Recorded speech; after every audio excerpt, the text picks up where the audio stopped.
করেছে কোরআন তেলাওয়াতের ফজিলত। কোরআন আল্লাহ রাব্বুল আলামিনের কালাম। কালাম মানে কথা, বাক্য। আমরা যে কথা বলছি এই কথাটাই আল্লাহ রাব্বুল আলামিন বলেন, সেই কথাটাই আকাশ থেকে কোরআনুল কারীম বা কোরআন মাজিদ নামে যেটা পরিচিত আমাদের সামনে মহাগ্রন্থ আল কোরআন। ওই কোরআন তেলাওয়াতের ফজিলত সেই প্রসঙ্গে আজকে আলোচনা। আমরা কোরআন তেলাওয়াত করি, আবার অনেক ঘরে দেখা যাচ্ছে কোরআন পড়ে থাকে, তেলাওয়াত করে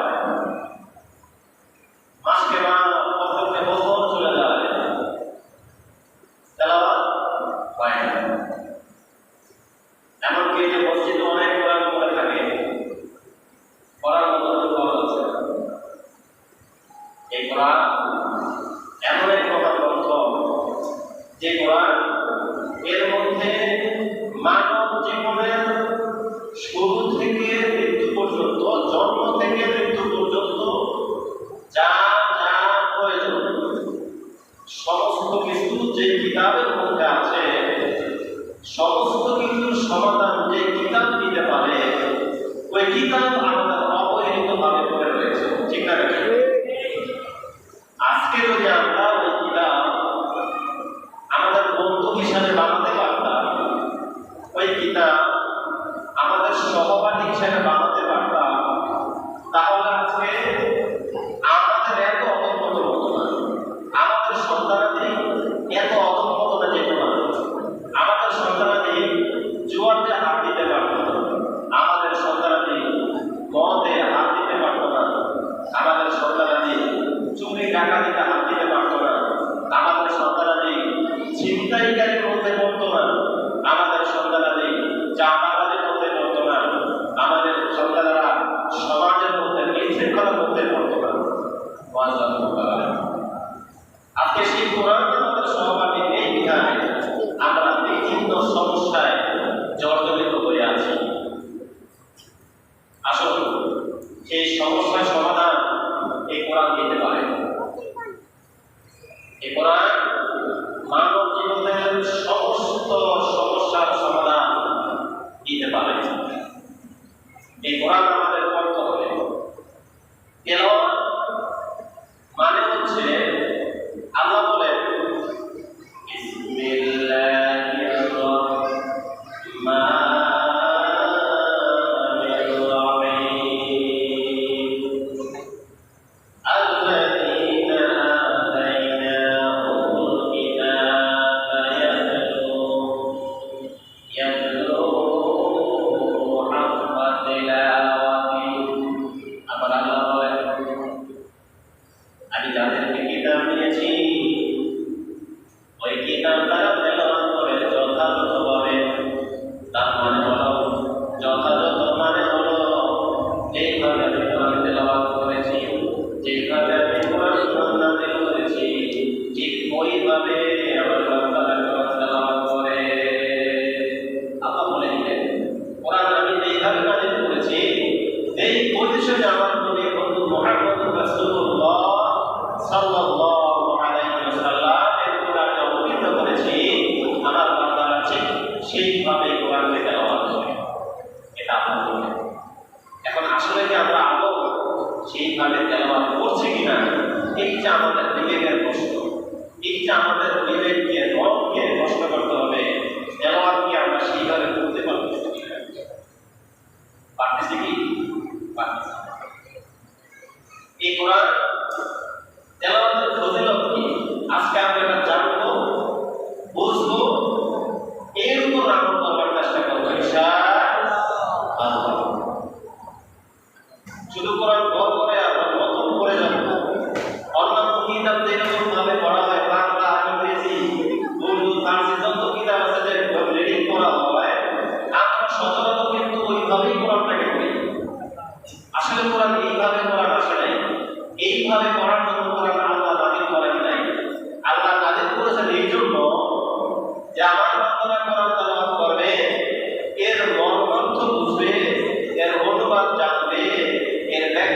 যেসব জানবে এই অনুযায়ী বান্দা আমল করবে, তাহলে কোরআন নাজিলের যে হক, এই হকটা আদায় হবে। সুবহানাল্লাহ। আসি, আজকে আমরা জানবো কোরআন তেলাওয়াত একটা ব্যবসা সদৃশ। আমরা যে ব্যবসা করি, যে কোনো ব্যবসায় করি, হুঁশিয়ারি, গার্মেন্টস, মুদি, চায়ের দোকান, টেইলারের দোকান, যত ধরনের ব্যবসা আছে মানব জাতির সাথে রিলেটেড যত ব্যবসা করি, সমস্ত ব্যবসার মধ্যেই লাভ রয়েছে, লোকসান রয়েছে। ঠিক না? আল্লাহ বলতেছে যে আমার সাথে তোমরা এমন ব্যবসা করো যে ব্যবসার মধ্যে লোকসান নাই। কি নাই? লোকসান নাই। আছে কি? লাভ আছে। এই কোরআন পড়াটা হচ্ছে ব্যবসা সদৃশ। আল্লাহ বলছেন মুখের কথায় চলবে, মুখের কথায় দুনিয়া চলবে না, আবেগ দিয়ে দুনিয়া চলবে না, আমাকে কতটা চুপ থাকতে হবে।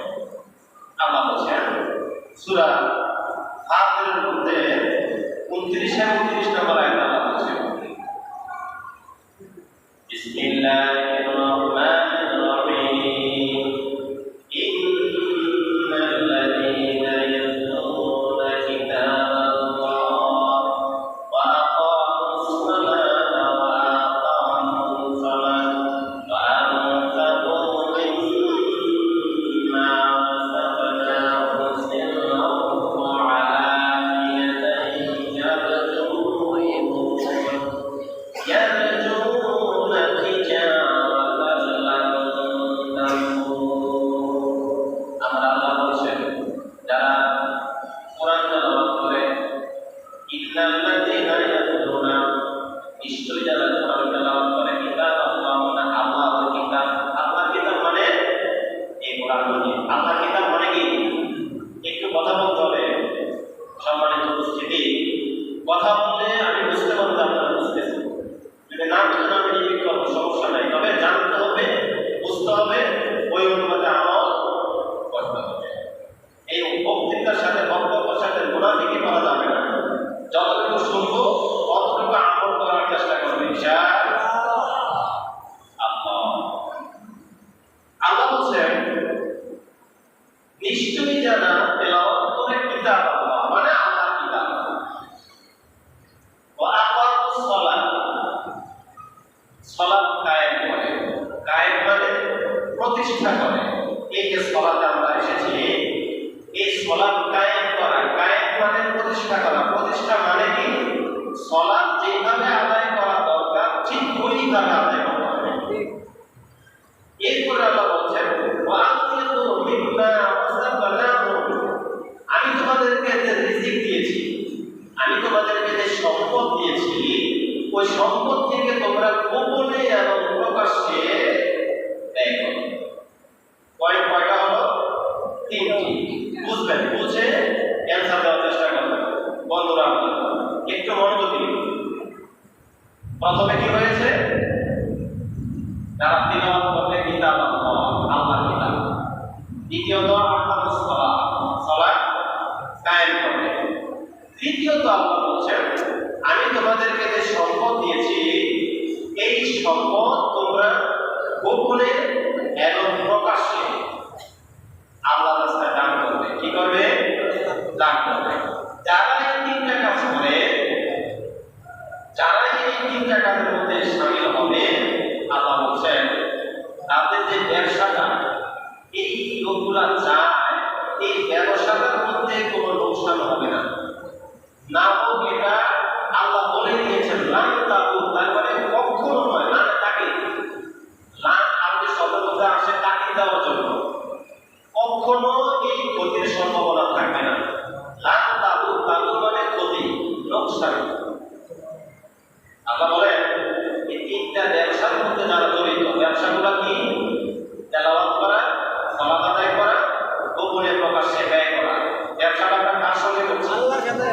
তেলাওয়াত করছি কাকে সন্তুষ্ট করার জন্য? একটু আওয়াজ দিয়ে বাংলাদেশের বিধবা বালিরা একটু আওয়াজ দিয়ে বলতে হবে, আমরা করার জন্য, সালাত কায়েম করছি, সালাত আদায় করছি কাকে সন্তুষ্ট করার জন্য, আমরা যে গোপনে এবং প্রকাশ্যে দান করছি কাকে সন্তুষ্ট করার জন্য। সেই আল্লাহ বলছেন এই যে ব্যবসাটা তোমরা আমার সাথে করছো, এই ব্যবসার ফলাফল তোমরা কি জানো? শোনো, এই ব্যবসার মধ্যে কোনো লোকসান নাই। কি নাই? লোকসান নাই। এটার মধ্যে শুধু লাভ আর লাভ। কি আছে? লাভ আর লাভ আছে। শুধু দুনিয়াতেই লাভ। এরপর আল্লাহ দেখেন কি বলছেন,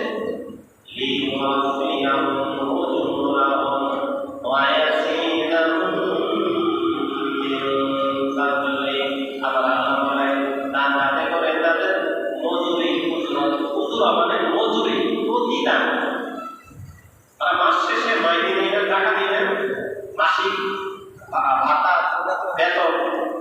আল্লাহ বলছেন এদের যে প্রতিদানটা রয়েছে এই প্রতিদানটা আমি পুরোপুরি দিয়ে দিব। অথচ ব্যবসার মধ্যে আমাদের কোনো পুঁজি খাটাই নেই। পুঁজি খাটাইছি না, টাকা পয়সা খাটাইছি না, বিনা ব্যবসাতে আমার আল্লাহ আমাকে পুঁজি দিয়ে আমাকে দান করতেছেন অনেক নেকির অধিকারী। এবং তাদেরকে আমি পরিপূর্ণ প্রতিদান দান করব। কার কথা? আল্লাহর কথা। আল্লাহর কথা। আমার আল্লাহ বর্তমানে বলছেন, ইয়া আইয়ুহাল্লাযীনা আমানু হাল আদুল্লুকুম আলা তিজারাতিন তুনজিকুম মিন আযাবিন আলীম।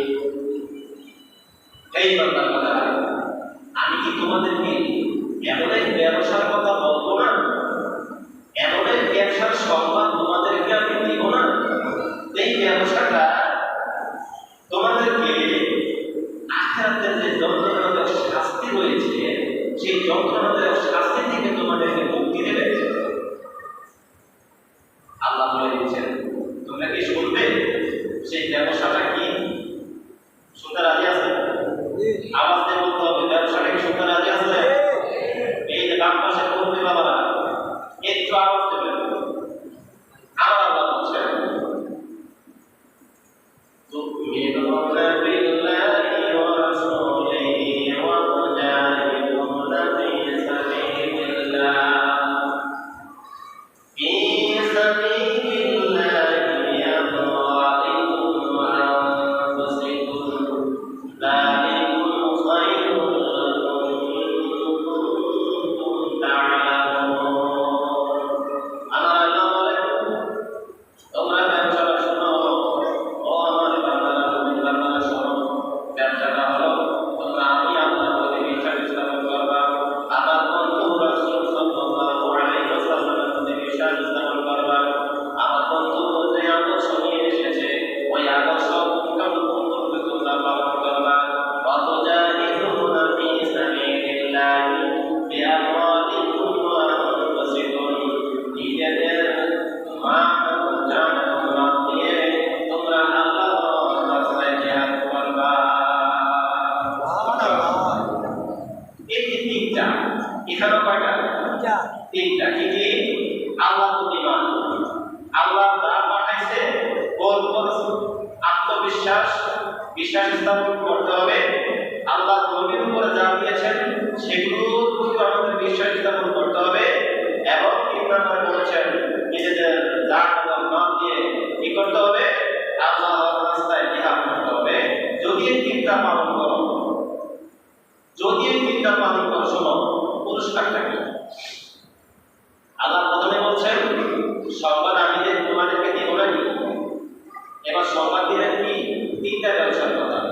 এখন এই ব্যবসাটা করার উপকার কি? আল্লাহ বলছেন, ইয়াগফিরুল্লাহু যুনুবাকুম ওয়া ইয়াদখিলকুম জান্নাতিন তাজরি মিন তাহতিহাল আনহার। উপকারটা হবে, শোনো, আমি তোমাদের কৃত যত গুনাহ আছে সমস্ত গুনাহগুলো আমি মাফ করে দেব। শুধু তাই নয়, আল্লাহ সামনে দাঁড়ায় বলছেন, আমি তোমাদের গুনাহ সব মাফ করে দেব। আমি তোমাদেরকে এমন জান্নাতে প্রবেশ করাবো যে জান্নাতের তলদেশ দিয়ে ঝর্ণা ঝর্ণা প্রবাহিত হচ্ছে। গিয়েছি মাহমুদুল্লাহ। সিলেট গেছি কখনো? সিলেটে মাহমুদুল্লাহ একটা জায়গা আছে, ওই জায়গাতে বিশাল উঁচু পাহাড়, ওইখান থেকে ঝর্ণা পানি পড়তেছে। আবার সীতাকুণ্ড গেছেন কখনো? সীতাকুণ্ডের কোনো পাহাড় আছে। সিলেটে আরেকটা আছে জাফলং, ওদিকটাও পাহাড় আছে, ঝর্ণা প্রবাহিত হচ্ছে, উপর থেকে পড়ছে। আর আপনাকে আমার জন্য রেডি করে রেখেছেন এমন জান্নাত, যারা এই তিনটা কাজের সাথে রিলেটেড, তাদের জন্য আল্লাহ রেডি করে রেখেছেন কি এমন জান্নাত, যেই জান্নাতের জগতে কি প্রবাহিত হচ্ছে? ঝর্ণা। কি প্রবাহিত হচ্ছে? ঝর্ণা প্রবাহিত হচ্ছে। সুবহানাল্লাহ। বন্ধুগণ আমার, এরপরে আসি কোরআন তেলাওয়াতটা হচ্ছে ব্যবসার সদৃশ। ব্যবসা মানে বিনামূল্যে আমরা ব্যবসা করতেছি। এই যে কোরআনের আলোচনা চলছে, এটা কিসের আলোচনা? কোরআনের আলোচনা চলছে। এই কোরআনের আলোচনা যেখানে সেই উদ্দেশ্যে হোক না কেন, ওইখানে আল্লাহ অবতারিত বর্ষণ হতে থাকে। কোরআন এত ফজিলতপূর্ণ। এরপরে আসি এই সর্বোত্তম ব্যক্তি কারা? আমি এই দুনিয়াতে বসবাস করতেছি, কোটি কোটি মানুষ আল্লাহ সৃষ্টি করেছেন। সৃষ্টির মধ্যে আল্লাহ তার বন্ধুর মাধ্যমে জানাই দিয়েছেন, বন্ধুকে আপনি জানাই দেন এদের মধ্যে কারা কারা উত্তম। আবার আল্লাহ বলছেন, নবীকে জানাই দিয়েছেন কি? নবী বলতেছেন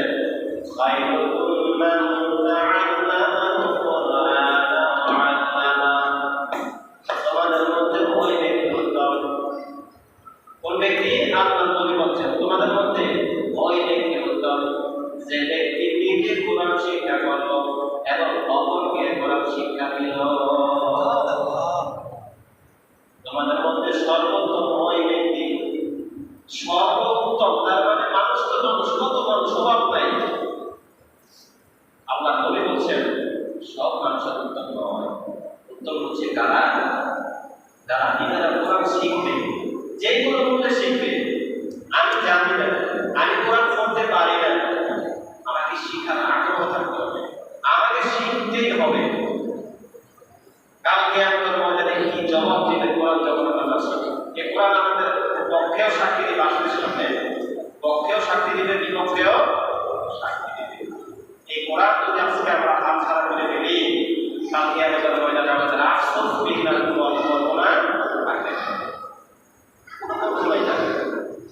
তাই বিশ্বনবী বলেছেন সর্বোত্তম ওই ব্যক্তি যে কোরআন তেলাওয়াত করে, এই কোরআন নিজে শিখে অপরকে শিক্ষা দান করে। এরপরে কোরআন তেলাওয়াতের ফজিলত, একটা হরফে 10টা নেকি করে। কয়টা নেকি? 10টা নেকি। বিশ্বনবী বলেন ইবনে মাসউদ রাদিয়াল্লাহু তাআলা, ইবনে মাসউদ প্রখ্যাত সাহাবী, উনি বর্ণনা করতেছেন ক্বালা রাসূলুল্লাহ সাল্লাল্লাহু আলাইহি ওয়াসাল্লাম মান ক্বালা হারফান, যে ব্যক্তি হরফ পাঠ করল কিতাবাল্লাহি আল্লাহর কিতাব হতে, আল্লাহর কিতাব থেকে এই কোরআন মাজিদ থেকে একটি হরফ তেলাওয়াত করল। কয়টা হরফ? একটু মনোযোগ করতে হবে। কয়টা হরফ তেলাওয়াত করল? একটি হরফ। কয়টি হরফ? একটি হরফ তেলাওয়াত করল। বিশ্বনবী বলেন আলা কুল্লি হাসানা, তার জন্য একটি নেই। কয়টা নেই? একটি হরফে একটি নেই। এরপরে আমরা বলছেন ওয়া হাসানা তুবি আশরি আমসালিহা, একটা নেই 10টা নেকির সমান। কয়টা নেকির সমান? একটু জোরে বলা যাবে না? আরো জোরে বলি সুবহানাল্লাহ। একটা নেকি 10টা নেকিতে পরিবর্তিত হবে। কিসের কারণে? কোরআনের মর্যাদার কারণে, কোরআনের ফজিলতের কারণে। আর এই যে বান্দারা তেলাওয়াত করবে, আল্লাহর কালাম তেলাওয়াত করবে, এই আল্লাহর কালাম এমন কালাম নয়, এটা বাংলা কোনো কিতাব না, এটা ইংরেজি কোনো পাঠ্য না, এটা উর্দু কোনো কিতাব না, ফার্সি কোনো কিতাব না, এটা হচ্ছে কার কিতাব? আল্লাহ। বিশ্বজাহানের প্রতিপালক আল্লাহ রাব্বুল আলামিনের কিতাব। এই কিতাব পাঠ যেমন তেমন বিষয় নয়, এই কিতাব খেলার বিষয় নয়, এই কিতাব ঘরে রাখার বিষয় নয়, এই কিতাবে যে আমরা 40 করে 3 দিনা করি, ঈদের যে উপলক্ষে ওকেশন উপলক্ষে আমরা যে কোরআন খতম করি, এই কিতাবের খতমের জন্য নয়। কোরআন হচ্ছে আগে নিজে বুঝো, এরপরে কি বলছে আগে বুঝো, এরপরে তুমি আমল করো। আপনি যাই কিছু করেন আগে নিজে বুঝতে হবে কোরআন কি বলছে,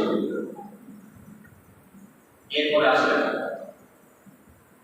একটা হবে এক নীতি, তবে যে আবার বললেন একটা হবে এক নীতি নয়, এক হবে কয় নীতি? 10 নীতি। এরপরে আসেন কি বলতে, ছেড়ে দেন লা আকুল, আমি বলছি না, আমি মানে নবী বলতেছে, নবীজি বলতেছেন যে আমি বলছি না যে আলিফ লাম মিম একটা শব্দ, আলিফ লাম মিম একটা শব্দ আমি বলছি না, বরং ওয়ালাকিন আলিফুন হারফুন, আলিফ হচ্ছে একটা হরফ, আলিফ হচ্ছে একটা হরফ, লামুন হারফুন, লাম হচ্ছে আরেকটি হরফ, মিমুন হারফুন, মিম হচ্ছে আরেকটি হরফ। হরফ কয়টা হলো? 3টি। আলিফ লাম মিম, আলিফ লাম মিম, আমি এই তিনটাকে একটি হরফ বলছি না, বরং এখানে আমি বলছি এখানে আলিফ একটি হরফ, লাম একটি হরফ, মিম একটি হরফ, 3টি হরফ, 3টি হরফে 3 নীতি, তার মানে 10 দিয়ে গুণ করলে কত হবে? 30টা নীতি আমরা পেয়ে গেছি। আমরা সকলে বলি আলিফ লাম মিম। আল্লাহ রাব্বুল আলামিন আমাদের আমল নামা করে 30টা নীতি দান করে দিয়েছেন, হাদিস মোতাবেক। সুবহানাল্লাহ। কাল কিয়ামতের ময়দানে একটা নীতির জন্য, কয়টা নীতির জন্য? একটা নীতির জন্য আপনি দুয়ারে দুয়ারে ঘুরবেন।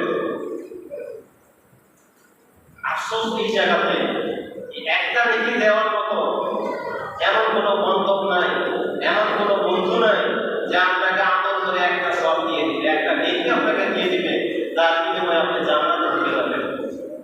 এটা বড় পরিণামের বিষয়। আসলে ময়দানটা এত পরিণামের বিষয়। দুনিয়ার জগতে আপনি 100 টাকা, 1 লাখ, 1000, 2000, 5000 আপনি ধার চাচ্ছেন, মুহূর্তের মধ্যে আপনাকে দিয়ে দিচ্ছে, কিন্তু ওই জগতে এরকম নয়। ওই জগৎটাতে নেকির খেলা, কিসের খেলা? নেকির খেলা। আর এই নেকিটা দুনিয়াতে আপনি যতদিন আছে ততদিন পর্যন্ত আপনি অর্জন করতে পারবেন। এই যে আমরা তেলাওয়াত করলাম আলিফ লাম মিম, এখানে 30টি নেকি আল্লাহ তাআলা আমাদের আমলনামায় দান করে দিয়েছেন। যখন আপনি কবরে চলে যাবেন এই নেকির অর্জনের দরজা বন্ধ হয়ে যাবে। আপনার নেকি অর্জন করা কি হয়ে যাবে? বন্ধ হয়ে যাবে। তখন যে আপনি এই যে কোরআন নিজে শিখেছেন, অন্যকে শিখাইছেন, ওই যে শিখায় গেছেন, ওই শিখানো ব্যক্তি যতদিন পর্যন্ত কোরআন তেলাওয়াত করবে ওই যে সওয়াব ও নিজেও পাবে, আপনি কবর থেকেও ওই সওয়াবটা আপনি পেতে থাকবেন। সুবহানাল্লাহ। এমনকি আপনি চলে গেছেন, যাকে শিখায় গেছেন উনি আবার 1 জন 2 জন 5 জন 10 জন 100 জন এইভাবে শিখাইতেছেন। অনুরূপ যতজন আপনার মাধ্যমে কোরআন শিখলো অতজনের সওয়াব বিন্দুমাত্র কমানো হবে না, 100 ব্যক্তি সওয়াব পাবে, প্লাস আপনি যে শিখায় গেছেন কবরে চলে গেছেন ওই কবরে আপনার সওয়াবটা পৌঁছে যাবে। সুবহানাল্লাহ। এই কোরআন তেলাওয়াত যেমন কোনো বিষয় নয়। তাই তো বিশ্বনবী বলেছেন একটি হরফে 10 নেকি। কত নেকি? 10 নেকি। এরপরে আসেন তেলাওয়াতের স্থান জান্নাতে কোথায় হবে? কোথায়? এই যে আমরা কোরআন তেলাওয়াত করি, আমরা তো মনে করি হুজুরাই শুধু তেলাওয়াত করবে, আমরা পাবলিক কোরআন শিখাই বা করবো নাকি? ঠিক না ভাই? আমাদের মনে এরকম একটা ভাবনা আসে না ভাই? আছে, যেটা আমরা প্রকাশ করতে পারি না। আমরা মনে করি কোরআন তেলাওয়াত করা, হাদিস পড়া এগুলো শুধু আলেমদের কাজ। বিষয়টা কিন্তু এরকম না। যদি বিষয়টা এরকম হইতো তাহলে আল্লাহ এইভাবে বলে দিতেন না, আমি তোমাদের জন্য কোরআন তেলাওয়াত সহজ করে দিয়েছি, ওয়ারাতিল কোরআনা তারতিলা। এই যে তারতিল অনুসারে তেলাওয়াত করা অল্প ভাষায় দিয়েছেন, তা আমি তোমাদের জন্য কোরআন তেলাওয়াত করা সহজ করে দিয়েছি। এই সহজের বিষয়টা আল্লাহ বলে দিয়েছেন, চেষ্টা করতে পারতেছি না, আমরা সময় দিতে পারতেছি না, আমরা দুনিয়ার মধ্যে ব্যস্ততার সময় কাটাচ্ছি, তাই আমরা কোরআনকে সময় দিতে পারছি না। এই কোরআন জান্নাতে যখন আপনি আমি পৌঁছাবো, এই কোরআন কোন জায়গায় আপনাকে নিয়ে যাবে দেখেন। জান্নাতের 6,663টা সিঁড়ি, এই যে আমরা সিঁড়ি দেখি না, কোরআনের যতটা আয়াত আছে জান্নাতের মধ্যে অতটা সিঁড়ি আছে। বিশ্বনবী বলেন ওই সিঁড়ি যেই পর্যন্ত আছে, কোরআন তেলাওয়াতকারীকে কাল কিয়ামতের ময়দানে বলা হবে যে তুমি কোরআন তেলাওয়াত করো। আল্লাহর নবী বলছেন দেখেন, আন আব্দুল্লাহ ইবনে আব্বাস রাদিয়াল্লাহু তাআলা আনহু আন নবী সাল্লাল্লাহু আলাইহি ওয়াসাল্লাম, বিশ্বনবী সাল্লাল্লাহু আলাইহি ওয়াসাল্লামের সাল্লামান قال তিনি বলেন ইউকালু লিসাহিবিল কুরআন, কোরআনের সাথীকে বলা হবে। কোরআনের সাথী মানে এই দুনিয়াতে যারা কোরআনের সাথে সঙ্গে বসেছিল, কোরআন তেলাওয়াত করেছিল, কোরআন যারা পড়ত তাদের সাথে সময় দিত, কোরআন পড়ার চেষ্টা করত তারা পড়ার জন্য, এই সমস্ত সাথীদেরকে আমরা নবী বলছেন যারা কোরআনের অধিবাসী, যারা কোরআনের সঙ্গী, যারা কোরআনের সাথী, তোমরা কোরআন তেলাওয়াত করো কামা কুনতুম তুরাতিলু ফিদ দুনিয়া, যেভাবে তোমরা দুনিয়ার মধ্যে কোরআন তেলাওয়াত করেছ ঠিক অমনিভাবে আজ তোমরা কোরআন তেলাওয়াত করো। দুনিয়াতে যেভাবে তোমরা কোরআন তেলাওয়াত করেছ ঠিক তেমনি আজ কি করো, কোরআন তেলাওয়াত করো। কোথায় কথা বলা হবে? জান্নাতে। কোথায়? জান্নাতে বলা হবে যে কোরআন তেলাওয়াত করো। এরপরে আল্লাহ নবী বলেন ফাইন্না মানসিলাতাকা ইনদা কিলি আয়াতিন তাকরাউ বিহা, কোরআন তেলাওয়াত করতে করতে সে উঠতে থাকবে, সেই সিঁড়ি দিয়ে উঠতে থাকবে, যেখানে কোরআন তেলাওয়াত করা সমাপ্ত হয়ে যাবে, অর্থাৎ যেখানে কোরআন তেলাওয়াত করা শেষ হয়ে যাবে ওইখানে তার স্থান হবে। অর্থাৎ যদি সে 10 আয়াত পড়ে তাহলে 10টা সিঁড়ি অতিক্রম করতে পারবে, যদি সে 1000 আয়াত পড়ে তাহলে সে ওইখানে 1000টা সিঁড়ি পার হতে পারবে। অনুরূপভাবে যারা 3000 আয়াত ওইখানে তেলাওয়াত করবে ওইখানে 3000 সিঁড়ি পর্যন্ত সে উপরে উঠতে পারবে। সুবহানাল্লাহ। কোরআন তেলাওয়াত দরকার আছে কিনা? আমার নবী বলছেন 6,663টা আয়াত যারা ওইখানে তেলাওয়াত করতে পারবে তারা 6,663টা সিঁড়ি পার হয়ে তারা সর্বোচ্চ স্থানে তারা পৌঁছাতে পারবে। সুবহানাল্লাহ। এটি যেমন তেমন বিষয়, জান্নাত পাওয়াটাকে যেমন তেমন বিষয়, তাই তো এই কোরআন তেলাওয়াত আমাদের যে কোনো মূল্যে শিখতে হবে এবং শিখে এটা তেলাওয়াত করতে হবে। তেলাওয়াতের পাশাপাশি অর্থ সহ করতে হবে। আমরা যে কাজই করি না কেন এর মধ্যে আমাদের এটা চেষ্টা করতে হবে। হ্যাঁ, আমরা অনেক চেষ্টা করি পারতাছি না, সমস্যাটা বুঝতে পারলাম না, কিন্তু আল্লাহ দেখবেন আপনার ইচ্ছা কি দেখবেন, আপনার ইচ্ছা দেখবেন আপনি কোরআনের প্রতি কতটুকু আগ্রহী, ওই ইচ্ছাটা আল্লাহ দেখেন।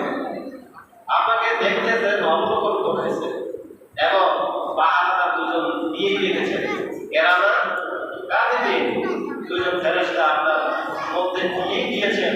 কখন আপনি কি করতেছেন, মৃত্যু মাত্র কোথায় কি করছেন কিনা সমস্ত কিছু রেকর্ড করা হচ্ছে। আপনি কতটুকু চেষ্টা করতেছেন। তাই বন্ধুগণ আমার, এর ছাড়া কোনো বিকল্প নাই, এটা আমাদের বাধ্যতামূলক। যারা শিখে নেয় যে কোনো আমাদের শিখতে হবে ইনশাআল্লাহ।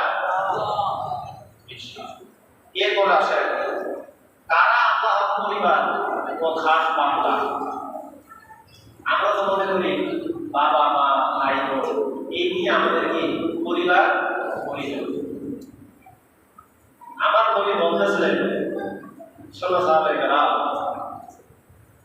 আল্লাহর পরিবার পরিজন আছে কেমন? আনাস ইবনে মালিক রাদিয়াল্লাহু তাআলা, আনাস ইবনে মালিক খাদেম ছিলেন, দীর্ঘ 1010 বছর নবীর খেদমত করেছেন। সেই আনাস রাদিয়াল্লাহু তাআলা বর্ণনা করতেছেন যে নবী করিম সাল্লাল্লাহু আলাইহি ওয়াসাল্লাম ইরশাদ ফরমান, ইন্না লিল্লাহি আহদিনা মিনান নাস, নিশ্চয়ই আল্লাহর জন্য পরিবার পরিজন হলো মানুষের মধ্যে রয়েছে। কেমন পরিবার? সাহাবায়ে কেরাম শুনে তো অবাক হয়ে গেলেন। ইয়া রাসূলুল্লাহ, ওয়া আল্লাহর নবী, এটা কারা? মানুষ, এই সমস্ত পরিবার পরিজন কারা? আল্লাহর আবার পরিবার পরিজন না, আল্লাহর আবার পরিবার পরিজন আছে নাকি? তারা এটা প্রশ্ন করে দিয়েছে। অতএব আমরা তো তারা আপনি শুনেছি, আপনি শুনেছি, আমাদের মনে এটাই জন্ম হইতে পারে আল্লাহর আবার পরিবার পরিজন আছে নাকি? ঠিক না নাকি? তাই এই প্রশ্নটা সাহাবায়ে কেরাম করেছিল। সাহাবায়ে কেরাম করেছিলেন কলু, এই কলু হলো জনপদের গায়ে, এর পরে হলো কলা। তো কলা হলো একজন সাহাবী, আর কলু অনেক সাহাবী, এদের সবাই মিলিতভাবে কলু বলা হয়। তারা সবাই বলতো, তারা মানে সাহাবায়ে কেরাম বলতেছেন, ইয়া রাসূলুল্লাহ, ও আল্লাহর রাসূল, ও আল্লাহর নবী, মানুষ তারা কারা? কষ্ট দেখছেন? কোথাও কোনো যে না বোঝার অংশ না থাকে, সাহাবায়ে কেরাম সাথে সাথে সেটা বুঝে নিতেন।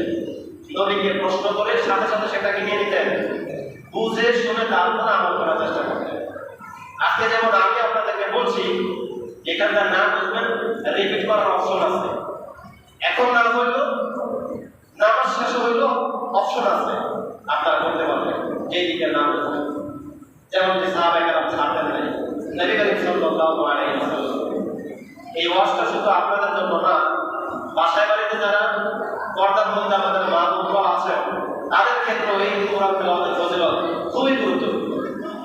শুধু পুরুষরাই তেলাওয়াত করবে আর মহিলারা তেলাওয়াত করবে না, তাকে হয় না।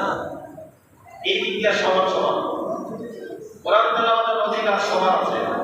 এর ফজিলত যে যত পাঠ করবে তত ফজিলত তার কাল কিয়ামতের ময়দানে বৃদ্ধি পাবে। সুবহানাল্লাহ। এবার আসেন আল্লাহ রাব্বুল আলামিন এর পরিবার পরিজন কারা? সাহাবায়ে কেরাম প্রশ্ন করেছেন, মানুষ, ও আল্লাহর রাসূল, আল্লাহর পরিবার পরিজন তারা কারা? ও আল্লাহর নবী, এতদিন তো শুনি নাই, আজকে বললেন তারা কারা? আমার নবী বলেন, আহলুল কুরআনি আল্লাহ। সাহাবায়ে কেরাম শুনো, তারা হচ্ছে কোরআনের অধিবাসী, কোরআনের সঙ্গী, কোরআনের সাথে যাদের সম্পর্ক রয়েছে, তারাই হলো আল্লাহর পরিবার। সুবহানাল্লাহ।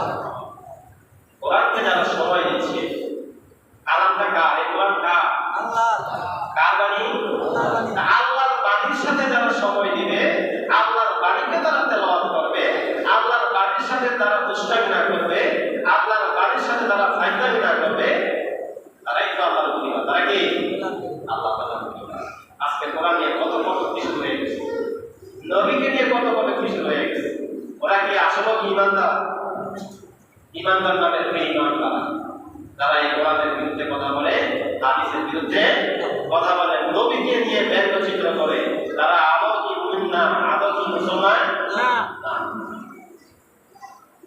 বন্ধুগণ, শুধু একটু বলে খেলতে হবে নাই। যারা কোরআনের ধারক বাহক, তারাই আল্লাহর পরিবার পরিজন, ওয়াখাসাতুহু, এবং আল্লাহ রাব্বুল আলামিনের খাস বান্দা, খাস বান্দা, তারাই হলো আল্লাহ তাআলার বিশেষ বান্দা। এরপরে আসি সময় সঙ্গে আমি চাচ্ছি কয়েকগুলো ধরতে কোরআনের ফজিলত সম্পর্কে। এবার আসেন কাদের হৃদয় ভীত হয়? আমাদের একটা অন্তর আছে কি নাই? আমাদের একটা হৃদয় আছে কিনা? এই যে মন, এই যে মন চাচ্ছে একটা কলা খেতে, মন চাচ্ছে কি? কলা খেতে মন চাইছে, কিন্তু বিবেক আমাকে বাধা দিচ্ছে, যদি ঠান্ডা লেগে যায়, যদি কি লেগে যায়, ঠান্ডা লেগে যায়। আমার জ্বর আসছে, জ্বরের মধ্যে মন চাইতেছে যে ঠান্ডা জিনিস খাইতে, ঠান্ডা জিনিস খাইতে জ্বরের মধ্যে জ্বর বাড়বে না কমবে? বেড়ে যাবে।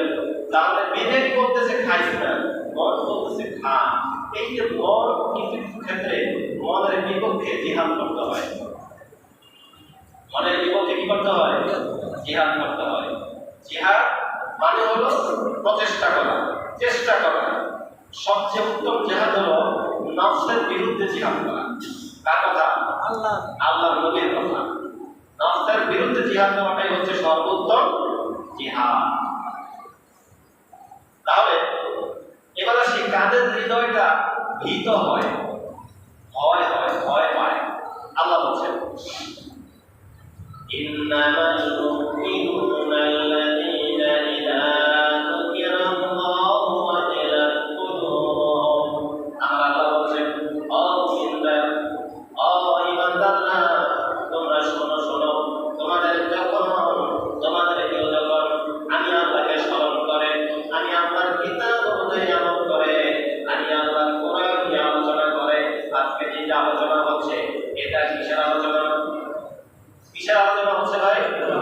কোরআন এবং হাদিসের আলোচনা হচ্ছে। এই যে কোরআন এবং হাদিসের আলোচনার মধ্যে যেখানে করা হয়, ওইখানে যে মুমিনগণ থাকে, ওই মুমিনগণের কি হয়? ওয়াজিলাত কুলুবুহুম, তাদের অন্তরগুলো ওয়াজিলাত হয়ে যায়, ভীত হয়ে যায়। যেখানে কোরআনের আলোচনা হয়, আল্লাহকে স্মরণ করা হয়, ওই মজলিসের মধ্যে তারা মুমিন, তাদের অন্তরগুলো কি হয়? ভীত বিহ্বল হয়ে যায়। যেই যে কোরআন বলছে আযাব আছে, কোরআন বলছে শাস্তি আছে, কোরআন বলছে কাল কিয়ামতের ময়দানে জাহান্নাম, যাদের জাহান্নাম অবধারিত, তাদের যে শাস্তি হবে, ওই শাস্তির কথা শুনে মুমিনের অন্তর হৃদয় থাকে, ওই হৃদয়টা ভয় ভীত হয়ে বিহ্বল হয়ে যাবে। এটা কার কথা? আল্লাহর কথা। যারা মুমিনদেরকে নিয়ে করে আল্লাহ বলছেন। এই জন্য কোরআন শুধু তেলাওয়াত নয়, কোরআন পড়তে হবে, এর অর্থ জানতে হবে, ওই অনুযায়ী আমলও করতে হবে। এরপরে আল্লাহ বলছেন কাদের ঈমান বৃদ্ধি পায়। দেখেন, ঈমানেরও আমার কম বেশি আছে, ঈমানের ক্যাটাগরি আছে, ঈমানেরও ক্যাটাগরি আছে। দেখবেন যারা মুসলমান, অনেক মুসলমানের মধ্যেই কালেমা পাঠ করে, লা ইলাহা ইল্লাল্লাহ মুহাম্মাদুর রাসূলুল্লাহ। অনেক কালেমাধারী এই কালেমা করে কি খায়? মিষ্টি খায়, রসগোল্লা খায়, না ইচ্ছা তা খায়, তাদেরকে খাওয়ায়। আবার অনেক কালেমাওয়ালারা আছে জীবন দিয়ে দেয় কালেমার জন্য, দেয় কি দেয় না? জীবন দিয়ে দেয়, কালেমা দেয় কি? তাহলে সেও ঈমানদার, এও ঈমানদার। তা এখন প্রশ্ন হলো, এর ঈমান কি বলতেছে? রসগোল্লা খাইতে। আর ওর ঈমান কি বলতেছে? এই রসগোল্লা তাড়াতাড়ি না, আমার দিনকে কিভাবে বিজয় করতে হবে? আল্লাহর জমিন, যে এই জমিটা কার? আল্লাহ। এখন যদি আপনার মত অনুসারে এই জমিটা আমরা পরিচালনা করি, তাহলে আল্লাহ কি নারাজ হবে না খুশি হবে? আমার মতে আপনার মত অনুযায়ী সমাজ পরিচালনা করি, আল্লাহর যে বিধান, এই বিধানকে আমরা বিদায় করে বরবাদ করে দিয়ে এই জমিকে আমাদের নির্দেশনার মধ্যে পরিচালনা করি, তাহলে আল্লাহ কি নারাজ হবে না খুশি হবে? নারাজ হয়ে যাবে। তাহলে জমির দ্বারা এটা চলবে সহজ কথা। তাহলে এই জন্য ঈমান ও কম বেশির মধ্যে ঈমান রয়েছে, কালেমা রয়েছে। আল্লাহ সেটাই বলছেন। কি বলছেন? ইন্নামাল মুমিনুনা আল্লাযীনা ইযা যুকিরাল্লাহু ওয়াজিলাত কুলুবুহুম ওয়া ইযা তুলিয়াত আলাইহিম আয়াতুহু যাদাতুহুম ঈমানা। যাদের নিকট আমার এই তেলাওয়াত, আমার এই আয়াত, আমার এই কোরআন তেলাওয়াত করা হয়, যারা বুঝে শুনে তেলাওয়াত করে, তাদের ঈমান আমি আল্লাহ বৃদ্ধি করে দিই। সুবহানাল্লাহ। ঈমান এমন জিনিস, এটা কোরআন পড়লে বোঝা যাবে। আপনি দেখবেন চুরি করতেছেন, চুরি ছাড়ার কোনো উপায় নাই। আপনি যখন কোরআন তেলাওয়াত করবেন, কোরআন তেলাওয়াত করতে করতে করতে করতে এক জায়গায় যখন পৌঁছাবেন যে যারা চুরি করে তাদের উভয় হাত কেটে দাও। কি করে দাও? হাত কেটে দাও। যখন এই আয়াতের মধ্যে পৌঁছাবেন, তখন আপনি এই চুরির ধারটাই যাবেন না, কারণ আল্লাহ ভয় চলে আসবে। কি ভয় চলে আসবে? আল্লাহ ভয় চলে আসবে। তখন আপনি চাইবেন না যে জেনে শুনে আপনার হাতটা কেটে দেবেন, এটা আল্লাহর বিধান। আমাদের সমাজ কাটে না, এটা হলো আমাদের সমাজের ব্যর্থতা। কিন্তু আল্লাহর শরীয়ত হচ্ছে, বিধান হচ্ছে হাত কেটে দেওয়া। যদি বাংলাদেশের মধ্যে একজনের দৃষ্টান্ত যদি বাংলাদেশে কায়েম করতে পারতো, একজন চোরের হাত কেটে দিত, তাহলে সারা বাংলাদেশের মানুষেরই সচেতন হয়ে যেত। ও ভুলেও না খেয়ে থাকবে, চুরি করা তার পক্ষে সম্ভব হতো। সবাই কোরআনের পড়তে পড়তে পড়তে পড়তে যখন এই আয়াতে পৌঁছাবে, জেনাকারী এবং জেনাকারীকে 80টি বেত রাখা। কয়টা বেত রাখা? 80টি বেত রাখা। বিবাহের পূর্ব হলো 80টা। বিবাহের পরে যদি জেনা করে, হোক সে পুরুষ হোক সে মহিলা, বিবাহের যদি পরে করে, তাহলে তার বাঁচার কোনো বিধান নেই। এই দুনিয়াতে তার বেঁচে থাকার অধিকার নেই, হারাই গেছে বিধান। এটা আল্লাহর বিধান। দুনিয়াতে বেঁচে থাকার কোনো বিধান নাই। যদি তার বেঁচে থাকার অপশন থাকে, তাহলে আমাদের নবী মুহাম্মদ রাসূলুল্লাহ সাল্লাল্লাহু আলাইহি ওয়াসাল্লামকে পুনরায় জন্মাতে হবে। আয়েশা বলতে হবে যে না, এই বিধান ঠিক আছে, মারা যাবে না, বেত্রা কাটতে হবে। যেহেতু নবী করিম সাল্লাল্লাহু আলাইহি ওয়াসাল্লাম আসবেন না, আল্লাহর বিধান নাযিল করবেন না, অতএব বিধান এটাই, বিবাহিত অবস্থায় যারা জেনায় লিপ্ত হবে তাদেরকে ঠিক পাথর মেরে মেরে মেরে মেরে মেরে করতে হবে। এটা হলো কোরআনের বিধান। যারা বিবাহের পূর্বে করে তাদেরকে 80টা বেত মারো, তাও হালকা পাতলা বেত না দিয়ে মারলাম, বিরাগালা বেত দিয়ে মারলাম, হালকা পাতলা মার দিলাম, বিষয়টা এরকম না। যত শরীরে জোর আছে ওই শক্তি দিয়ে ওই জেনাকারী অথবা জেনাকারীকে ব্যবহার করতে হবে। এটা হলো আল্লাহর বিধান। আমাদের সমাজে এটা নাই, তাই আমরা জানি না। যদি একটা দৃষ্টান্ত দেখাইতে পারতো, তাহলে সারা বাংলাদেশের মধ্যে ওরা সুতার মতো সহজ হয়ে যেত, ভুলেও কোনো মেয়ের প্রতি দৃষ্টিপাত করতো না। ভুলেও যে ঢাকা ভার্সিটির মতো সেঞ্চুরি করে, তাও আবার কি আনন্দ উল্লাস করে, 100 ফুটি হিসেবে তারা আনন্দ উল্লাস করে। এটা কি সম্ভব হতো? যদি কোরআনের রাষ্ট্র কায়েম হতো বাংলাদেশের মধ্যে, এটা কি সম্ভব হতো? না। বন্ধুগণ আমার, সময় চলে এসেছে। সর্বশেষ কোরআন সুপারিশ করবে, কালকে আমাদের ময়দানে কোরআন সুপারিশ করবে। এই পয়েন্টটা একটু গুরুত্বপূর্ণ। আপনি যে কোরআন পড়বেন, আপনার পক্ষে কোরআন সাক্ষী দিবে। আপনি যে কোরআন পড়েন না, আপনি কোরআন অনুযায়ী জীবন পরিচালনা করলেন না, যারা পড়ে দিচ্ছে তাদের কথাও আপনি মানলেন না কোরআনের আলোকে, এই কোরআন আপনার বিপক্ষে সাক্ষী দিবে। বন্ধুগণ আমার, এই কোরআন যখন বিপক্ষে সাক্ষী দিবে, তখন আপনি যাবেন কোথায়? আর কোন অপশন আছে যাওয়া?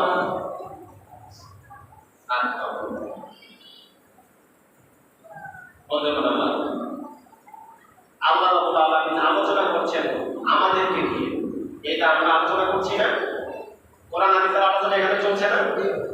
অনুরূপ আলোচনা করছেন আল্লাহ রাব্বুল আলামিন তার ফেরেশতাদের সাথে। কেমন? আল্লাহ রাব্বুল আলামিন তার ফেরেশতাদেরকে ডাকিয়ে বলে, ও বান্দা ফেরেশতারা, তোমরা তো বলছিলা আদম সৃষ্টি না করার জন্য, আজকে দেখো তারা এই কি করতেছে, আমাকে স্মরণ করছে, আমার বন্ধুকে স্মরণ করছে। আমরা যেরকম স্মরণ করছি আল্লাহ এবং তার রাসূলকে, তিনিও এইভাবে আলোচনা করতেছেন ফেরেশতাদের কাছে। ফেরেশতাদের সাথে অনবরত আলোচনা চলছে হবে। সুবহানাল্লাহ। আর সর্বশেষ হাদিসটি বলে শেষ করব। যে হাদিসটি হচ্ছে, আল্লাহ নবী বলেন, ইন্নাল্লাযী লাইসা ফি জাওফিহি শাইউন মিনাল কুরআন কাল বাইতিল খারাব। যে ঘরের মধ্যে কোরআন তেলাওয়াত হবে না, এটা যদিও কর্কশ, যদিও শুনতে খারাপ শোনাবে, এটাই বাস্তবতা। যেহেতু নবীর কথা, কার কথা? যেই ঘরের মধ্যে কোরআন তেলাওয়াত হবে না, ওইটা হচ্ছে বিরাম ঘর। বিনার ঘর, তার মানে খালি ঘর। আরেক হাদিসে আল্লাহ নবী বলেছেন, যেই ঘরে কোরআন পড়া হবে না, যেই ঘরে সালাত আদায় করা হবে না, ওইটা হচ্ছে কবর। কবরস্থান। এটা কি? কবরস্থান। যদিও সেখানে মানুষ আছে, যদিও সেখানে বিবের আছে, বাচ্চা আছে, সন্তানাদি আছে, বাবা মা আছে, যেখানে কোরআন নাই, যেখানে নামাজ নাই, ওই ঘরটা আল্লাহ নবী ভাষায় কি? কবরস্থান। কবর। আমরা কি জেনে শুনে এই ঘরটাকে কবরস্থান বানাতে চাই কি চাই না?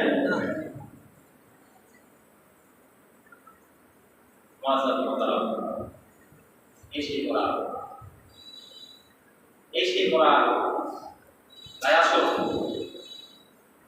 আমরা যত সম্ভব চেষ্টা করবো, যথাসম্ভব আমরা এই কোরআনকে আগলে রাখার যা যা করা দরকার। দুনিয়া তো ব্যস্ততা থাকবেই। ব্যস্ততা কে দিয়েছেন? আল্লাহ। আল্লাহর কাছে যখন আপনি ঢুকবেন, ওই ব্যস্ততা থেকেও আপনাকে সময় বের করে দিবে কে? আল্লাহ। এই বিশ্বাসটুকু আছে কি নাই? আমাদের দরকার কি? চেষ্টা। আমাদের কি দরকার? এই চেষ্টাটা কারা কারা করবে? হাত তুলি কোরআনের জন্য। কারা কারা করবে এই চেষ্টাটা? হাত তুলি। আমরা সবাই চেষ্টা করবো তো ইনশাআল্লাহ। আল্লাহ রাব্বুল আলামিন কবুল করুন। সবাই বলি আমিন। আজকে এই বলে আমরা সংক্ষিপ্ত আমাদের সমাপ্ত করছি। এতক্ষণ যাই কিছু আলোচনা হলো, আল্লাহ রাব্বুল আলামিন আমাদের প্রত্যেককে এর উপর আমল করার তৌফিক দান করুন। আমিন। এর বিনিময়ে আমাদের আব্বা আম্মার কবরটাকে মাফ করে দিন। আমিন। এই অনুপাতে আমাদের ভবিষ্যৎ জীবনকে পরিচালনা করবার মতো তৌফিক দান করুন। আমিন। ওয়া আখিরু দাওয়ানা আনিল হামদুলিল্লাহি রাব্বিল আলামিন। যারা